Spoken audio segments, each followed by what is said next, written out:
oh my God, this is just right. Like what I'm doing right now is like perfectly in time, in alignment. A spiritual guru who was doing this and that and that. And I was just like, I don't want to even be known as a spiritual guru. I just want to be your friend. Well, that's what I should teach people. I should teach people how to stay in flow. You need a helping hand. I'm here to hold your hand, you know, through this journey. Wow, this is a lot for one person to handle. The Mavin Strategy was born from the failure of Heaven's Descent, honestly. To get our music heard from people, to allow the changes in their mind and stuff like that. I've been through enough to understand where exactly I need to be. I would like to allow you that opportunity to show up for yourself and not even for me. And when I say we, it was just me. I just say it's the collaborative because Heaven's Descent is a we. With the Mavin Strategy, that you have those logic breaks in yourself. You can go learn it right now. It's for free. My first and last name.com, mavinkakar.com, and my whole everything you've ever needed from me and in my whole calendar, everything is right there for you.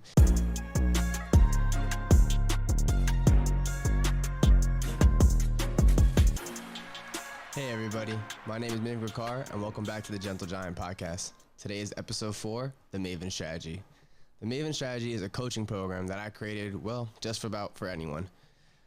I think it's for some people that want to live in a higher vibration or more in alignment, but that sounds a little bit new agey and religious, and I don't like to create the speculation that I'm a priest or whatever, or a witch, because some people are scared of that. You know, I have my own terms for myself, but in regards to what we're talking about today, it is a life coaching program here for you guys to learn how you could be better for yourselves, and it's not me passing judgment at all. The whole program is built by you. I asked a set of questions in the beginning, and it allows you to figure out what is your soul mission, why are you here. Of course, there's tools that I use that I've learned throughout the years to figure out these things and work further with your energies, since I am a little bit of a tarot expressionist and learned a lot about energy work the past 6 years, 8 years of my life. And I just feel like today I wanted to speak on how we got to here, because it didn't start here. It was very, very far from here when we began this journey of the Mavin Strategy. And I mean the actual business of the Mavin Strategy, like the components that I can bring out to the real world and allow you guys to see and have for yourselves and enjoy at the comfort at your home, and allow yourself to grow through whatever you need to go to. And the best catchphrase and motto I always say is, if you need a helping hand, I'm here to hold your hand, you know, through this journey and through whatever you're going through. So let's just get straight into it. When I first started, I wanted to help artists. I wanted to help artists expand their network, expand their creativity, expand their thought process, expand their reach to the audience around them. At one point, it was just the people who I really, really enjoyed making music with, and it was gonna be my collaboration, my collaborative, and I called it Heaven's Descent. Heaven's Descent is the company that I still have out now today. I consider it a production company to an extent, but we'll go into what it is for real. Heaven's Descent at the time was a collaboration between like me and like 5 artists around the Boston area where I was going to school at the time. And I asked them, like, kind of like an on the radar kind of thing, but instead of doing the shows of like performances, we were like, can I give you an interview? Can we explore more about your thought process? Because that's the part of people that don't really get, you don't show people. You show people music all the time, but do you show people your thoughts and stuff like that? And even then, I didn't put myself behind the camera. It was more for other people. Yeah, I did have some type of motive of being like, oh, if I could grow this platform, you know, I could grow my name and reputation in the scene or whatever it is. But in the beginning goal, it was for me and my friends to expand our reach and create an actual collaboration of people that wanted the same thing in the world, to get our music heard from people, to allow the changes in their mind and stuff like that. I quickly realized that, you know, life isn't that happy and fun game sometimes. So business is business. I had to learn how to make a money model behind it. And I really did adapt to more of an on the radar kind of sectional of how we ran Heaven's Descent. We were doing live performances. I was doing short interviews with some pretty good named people. We were doing long form interviews. We were just doing a lot of things, vlogs for people, music videos for people. And when I say we, it was just me. I just say it's the collaborative because Heaven's Descent is a we. But it was me. I was behind the computer and the cameras for pretty much everything of Heaven's Descent. I had a few friends that I really, really, really am grateful for that came through. NIK, you can check him out on Apple Music and Spotify right now. He's fire. He's my little brother. He's came out to pretty much every single event that I threw out, even like my open mics, not even just to perform for himself, came 2 hours early to help me set up with everything. He stayed 2 hours after to help me clean up. He helped me with the auditions, not the auditions, the on the radar stuff with Heaven's Descent. Flash forward to where Heaven's Descent is now. I was like, fuck, a lot of money is going out to this thing. I'm not really making a lot of money back. A lot of people didn't see the value in it because I wasn't on the radar. I didn't have the name, the money, anything behind Heaven's Descent. It was just a thought of let's try and do something better for the artists, and artists definitely saw that. They definitely saw my true intent, especially with the way that I allowed them to express themselves on the interview, how I allowed them to express themselves in the video, and I really did try to mend as much as I could to their needs and what they wanted to express in that moment. But there's always only so much I could do, especially with release date timings and trying to batch out like 8 artists in one day. And it just became a lot of, wow, this is a lot for one person to handle. And I stepped back from the whole Heaven's Descent thing. I was like, this is not going to go anywhere, honestly. And it just caused me a lot of trouble and a lot of pain. And I was like, F this. Flash forward to about 6-7 months ago, and I'm doing an internship for a marketing company. And my whole plan is to be a kind of a marketing guru to an extent. I would want to go into random people's businesses, random creatives, and I wanted to explain to them how they could increase their sales, increase their viewership, increase anything just by kind of having a think tank with them. It's good to have that outside thought person and process, especially when they have that experience in whatever field we're talking about, especially in the marketing field, social media, having production experience. I did have a mind for it. I might not have like all the visual aspects or the equipment for it, but the mind was definitely there and people definitely were receptive to it. So the Mavin Strategy was born from the failure of Heaven's Descent, honestly. Heaven's Descent was like, I'm tired of doing production for everybody. I wanted to be the person where I wasn't selling a video no more. I was selling the concept of the idea. And then you guys could do whatever the heck you want with the video. If you want to make it for your company, you want to do it for your creative, whatever it was. That was the whole point of the Mavin Strategy at first, was just like, I want to be a creative guru. I want to help people really expand their ideas and push past the boundaries, and I had a business background too. I studied business management now, and my dad's been an entrepreneur since I was born. All my family members are also entrepreneurs. Basic brown boy story. We all bang out some stuff, and working hard, play hard kind of vibe. But I had that background already, so it was really helpful in those moments where I was talking to CEOs, quote unquote, and trying to help them associate with a better revenue stream and stuff like that. And I literally, when you have that feeling, it's like, oh my God, this is just right. Like what I'm doing right now is like perfectly in time, in alignment. And it was just like one of those moments.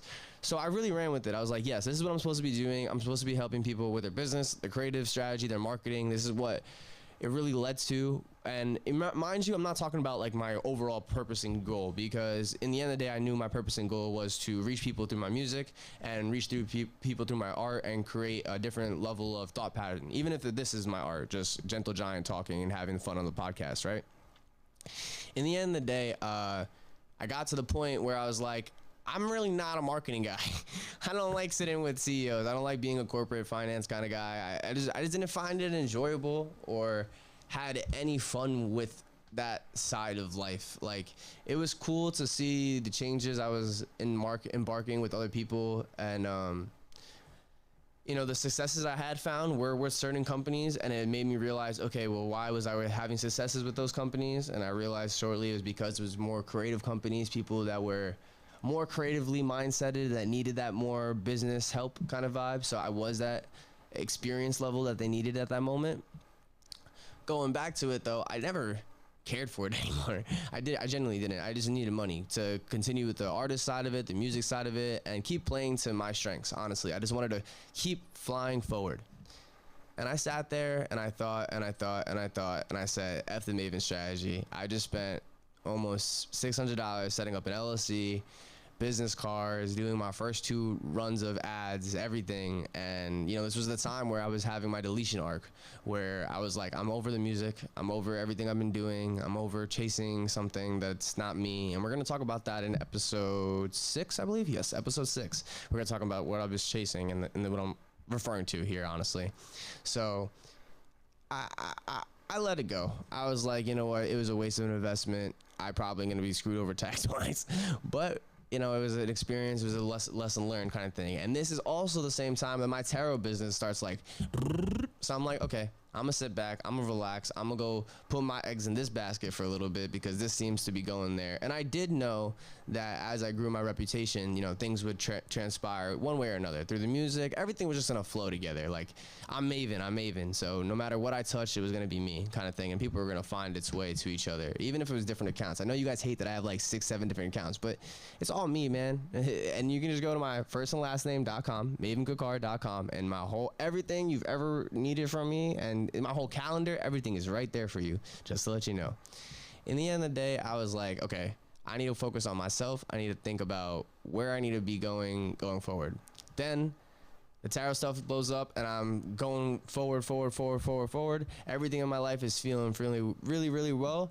And then I sit there and I say, the Mavin Strategy needs to be something for real, because I didn't make it for no reason. And I know God didn't make me make it for no reason.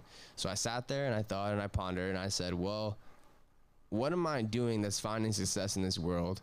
And I don't mean with the art stuff, because the music will always find success in my head, right? So it's kind of weird to say this, but whatever I was finding success in my walking life, I would always reflect in the music life.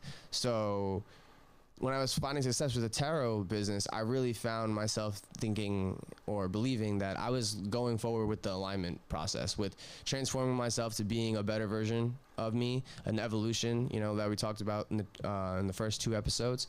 And I just feel like I was spiraling down that tree, and I realized a lot of good stuff about me, how powerful I am, and how many experiences I've been through that I was able to transmute and alchemize in spiritual terms.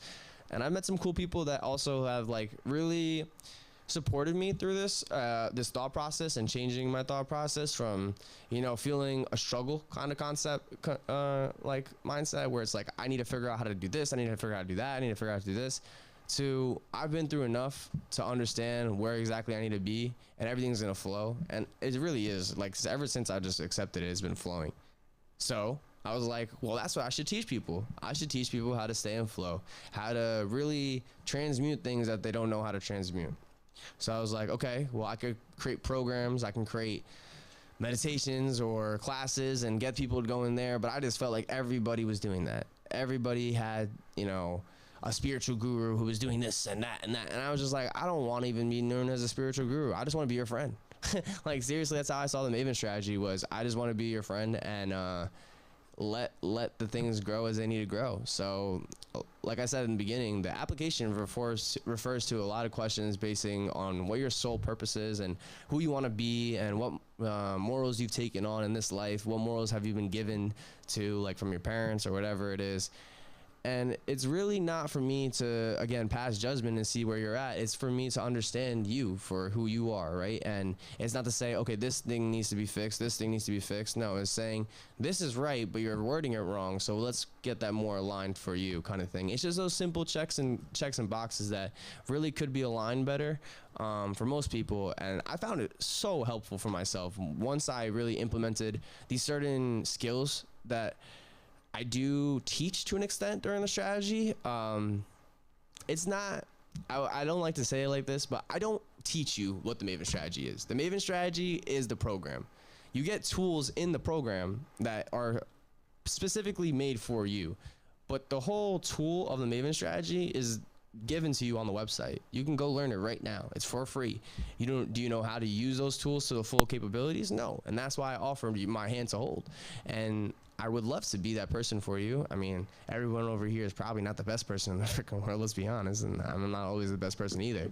But I would like to allow you that opportunity to show up for yourself, and not even for me, where it's like, do you really want to grow? Do you want to show yourself that I can be whoever I want to be? And, you know, I do offer the thought process of money being the main conception of thing. Like, oh my God, I need money. And the first argument I will always say is, do you want to live where you want to live? And most people are like, no. So I'm like, okay, so then move. And they're like, no, I don't have enough money to move. I'm like, well, the first place you probably want to live, tropical island, get into work wherever you want to do whatever you do. I'm talking mostly to creatives, I'm not gonna lie. It's probably cheaper, dude. You can probably go over there, work on whatever you want to work on for cheap, and just do like a busboy job, whatever the heck it is. Like, just do you kind of vibe, and work remote. It's changing the perspective. It's learning how to communicate to certain things. Like I was telling somebody the other day that, you know, you could communicate with your father one way and it's going to literally make him want to attack back, and you're just going to keep attacking. But if you keep on responding with a disengagement, there's going to be no reason for him to attack. Even if you're saying stuff that might piss him off, it's respectfully going to be in a way where it is respectful to his nature, to him being your father or mother in whatever sense you want to take, and you're allowing your space to grow as well. I'll give you a stupid example. My mom would never, she would hate that I played video games over the night. But if I came home with the all A's for the past 3 semesters, I'm like, yeah, I can do whatever the heck I want. I'm good. I've been studying. I've been doing this. I'm good. It's kind of that logic base where you break those things. And I want you to learn with the Mavin Strategy that you have those logic breaks in yourself, that you've created boundaries for yourself in your brain that allow you to stay kind of constrained and restricted to this world that you built and this thought process that you built. And everybody's trying to shake you out of it one way or another and give you another thought process to think on top of yours. That's all they're doing. They're just trying to throw different thought processes that they want you to adapt. And all the Mavin Strategy is trying to do is shake off every single perspective, every single thought process somebody else has gave you, and figure out what that little kid, when you were born, before your mom and dad said, hey, this is your name, before you even knew what your name was, when you look like a little puppy trying to figure out what your treats, like they were putting treats on so they could figure out how to make you do stuff, that's the person I'm talking to right now. Because you still had feelings and emotions then. You just didn't know who you were. There's no ego. So that's who we're trying to bring out. Those are the perspectives we want to bring out, because that little kid probably has some good ass ideas. Like, that's the person who runs me. And if you like what I'm doing, I don't listen to the older version of Mavin no more. The older version of Mavin is a bitch, a pussy. He's boring, he's annoying, and he's honestly not as goofy as me, bro. I love the little version of me.